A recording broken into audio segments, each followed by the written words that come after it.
Police বুঝবে, আইন বুঝবে। না না আইসি সাহেব আছে, না না আইনের মধ্যে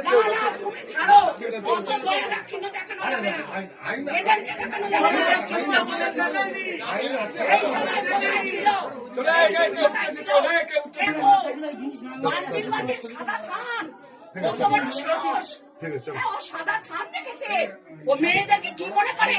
সাদা থান কাকে পড়াবে? চলো চলো, চিনলে না কেউ, চিনলো না।